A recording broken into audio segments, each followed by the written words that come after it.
If you're watching this, it's probably because you recognize that you've got a problem with imposter syndrome. So you're in a great place. And let's talk about how to quickly break through it, because it's actually easier than you think, even though most people have had it for a very long time. Most of their life is the most common thing. Hi, my name's Stephen Bates. My company's Certain Change. This is what we do. We help people who are underperforming, basically, underperforming individuals and then underperforming teams. So imposter syndrome. Huge problem. Very, very, very, very common problem. It is one of the most common and damaging forms of self-sabotage. It is about 50% of people who have a self-sabotage problem. It can come down to what you would class as imposter syndrome. This is the title that generally is spoken about, but I'm going to talk to you about what it really is about in a moment. So, the thing about imposter syndrome, it's also one of the hardest things to have to admit having. So most people try and hide it. It's actually part of the process of having imposter syndrome to not want to admit to yourself and to others that you've actually got it.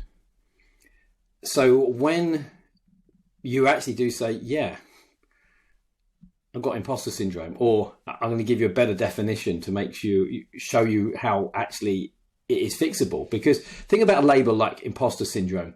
That's just a label. It's just a name. As soon as you turn it into something you can understand in terms of it being a process of why it's there, then you can say, oh, actually, it can be fixed then. So that's the trouble with labels like imposter syndrome. That's why I don't like them, but this is what most people call it. So you can fix it, but the first thing is to say, I do have it. And I promise you, I know because I had it. And it cost me a lot. So you're talking to someone who spent many years with it. And it was a shock to me to realize I had it. Then I realized why I was doing it. And then, funny enough, I dealt with it because that's what I do. I got really interested many years ago. And I've been doing this for 20 plus years. So I promise you, I've worked with hundreds, thousands of people who've had it.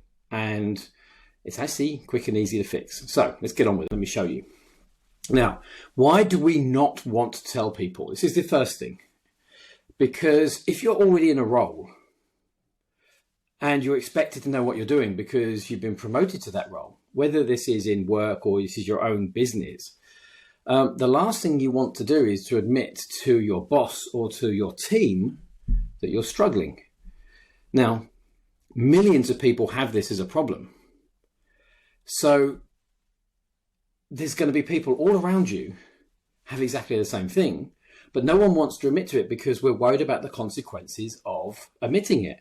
What will it mean to my career? What would it mean to how people think about me? What would it mean to my family if I said I've been faking it all along? And even if you have got some great results, and this is the really common thing, a lot of the people we work with are at high levels. They've got great results, but they still think they're an imposter. So which is going to come back to the real thing we need to concentrate on about what imposter syndrome actually is. So whether you're starting out or you won't let yourself start, whether you will never let yourself take that risk of doing something because you have it, or even if actually, strangely, you've used this fear that comes with imposter syndrome to really push you forward and you've had great success.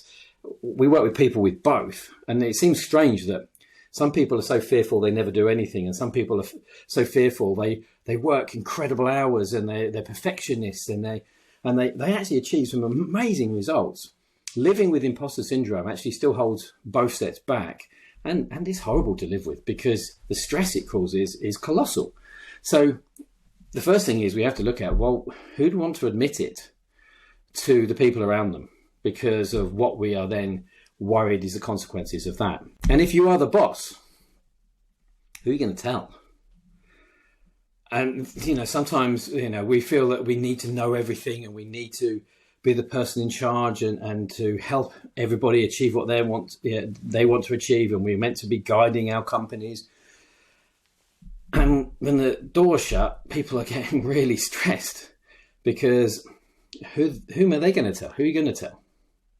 So this is why I work with some very senior people, C-suite, CEOs, presidents, all have this. So promise you, it happens at every level. But as the boss, sometimes the stress to keep it quiet and hide it is colossal.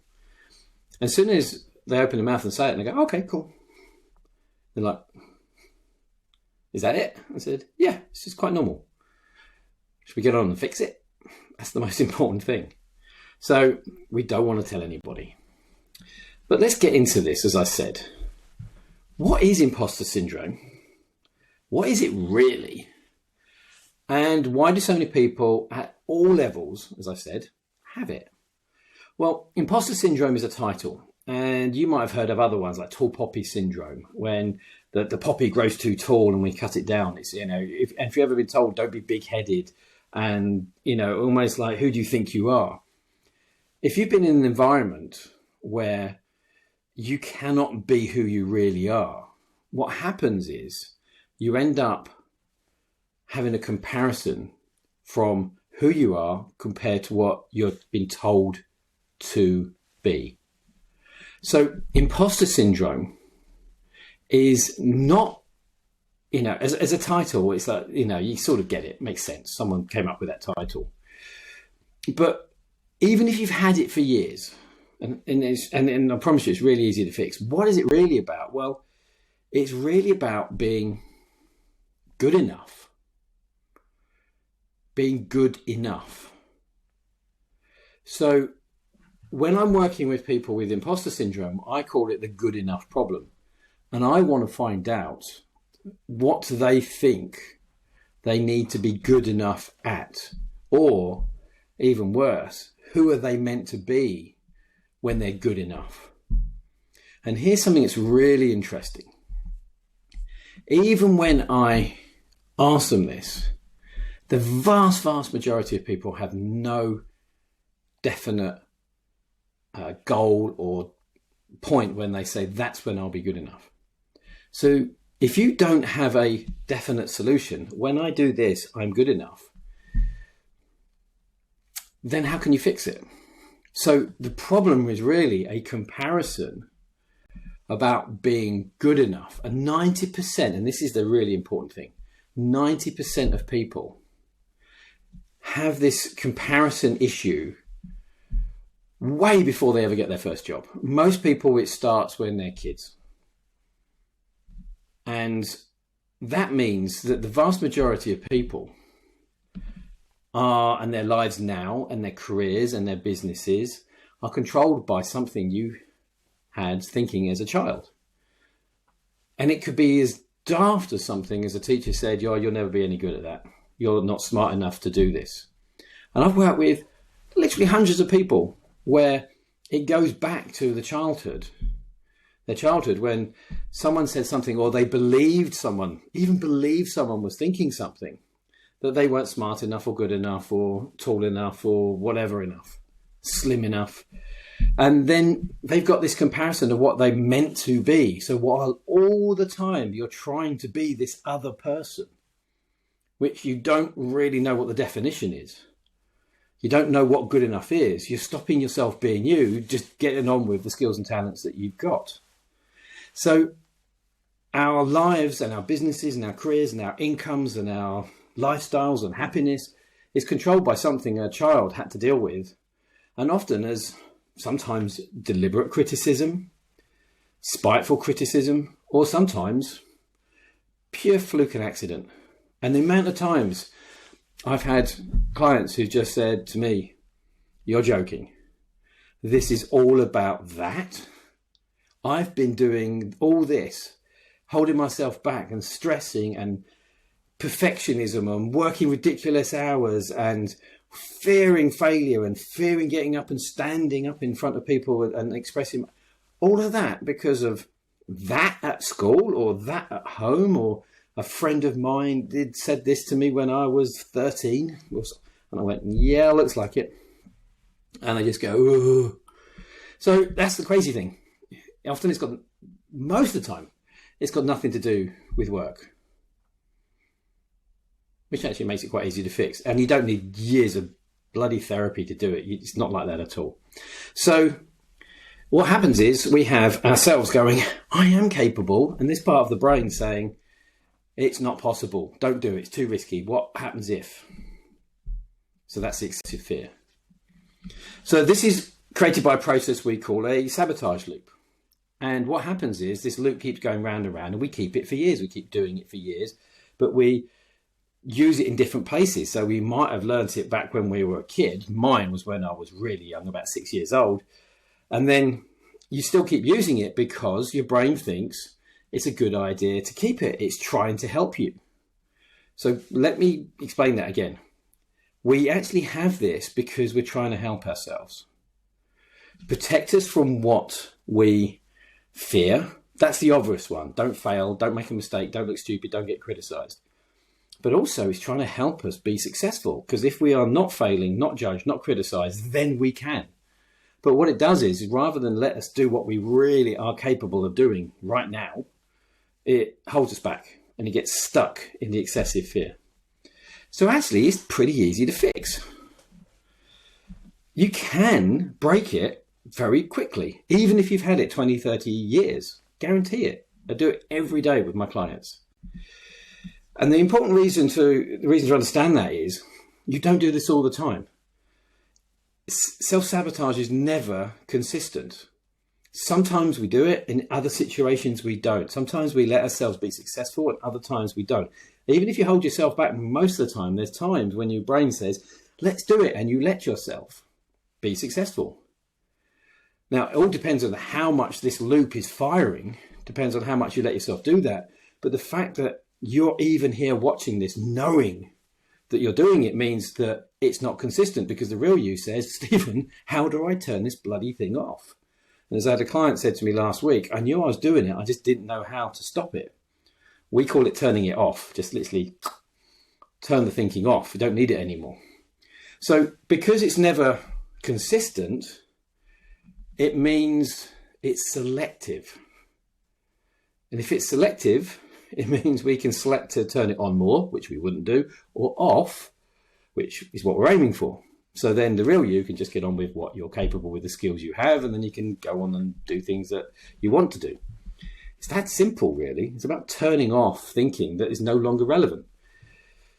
And even if you had it, like I said, 10, 20, 30 years, it is still possible, because that actually is the most common situation. This is not like, most people say, and I say, how long have you been doing this? They say, all my life. It's the most common thing. So it doesn't matter. That's just what we deal with on an everyday basis. Predictably, it takes about 4 weeks. 4 weeks to understand it and break it.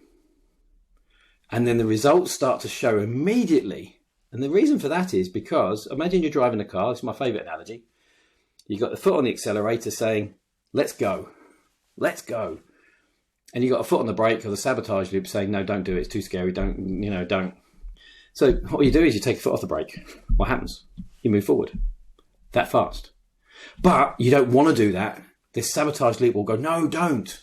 Don't take the foot off the brake. It's dangerous to take the foot off the brake. And that's the problem. And that's why it loops. It says it doesn't want it to go. It doesn't want to stop overprotecting you. But the real thing is, the real you knows how to protect you too. Your real thinking wants goals, but also knows how to be sensible and not screw things up. I want to start my new business. Well, how do I do it? Let's create a plan. And this is what we often do with clients. After the first 4 weeks, we help them turn it off, and then we actually help them create the plan to go for the next job, go to the next level, start their business, or whatever it is they've stopped themselves from doing. And we help them define that and make that more accurate, because they just want to move forward. You just take the foot off the brake. That's what I mean by turning it off. So if you need to turn off your imposter syndrome, just talk to us, please. We love it. We have so much fun helping people turn off the imposter syndrome, because it's about just seeing what people really can do. The real person's always there. You're not broken. You don't need to be fixed. Just need to turn this off that's getting in the way. Just take the foot off the brake. So I hope this has made some sense to you. If you've got something in your head about not being good enough in some way, shape or form, yeah, and even if you can't work it out, don't worry. We work it out in the first 2 hours when we start working together in that 4 weeks. We find out the exact reason why it's happened. and why you don't want to turn it off. So you can go, is that why I've been doing this? It always happens in the first 2 hours of the first week of working together. So if you need to turn it off, get in touch. Email, that's one way. Book a call. There's a contact form on the web. There's going to be a connection to booking a call. Just remember, this part of your brain doesn't want you to do this. It thinks it's helping. It wants to try and stop you from messing up. So therefore, it will not want you to do this. It will want you to say, I'll do it later. Just a couple of days, and then your brain will go, and you'll forget about it. That's the sabotage. The best way of thinking about this now is two things. Okay, why am I doing this? Let's talk to Stephen. And two, I'm frustrated. Frustration and a little bit of positive anger is what you need now just to overcome the fear of not wanting to do this. It's only a call. Let's have a chat. I'll be able to show you why you're doing it in more detail. And then you can make the decision if you want to turn off your self-sabotage, turn off the imposter syndrome. I hope to speak to you soon.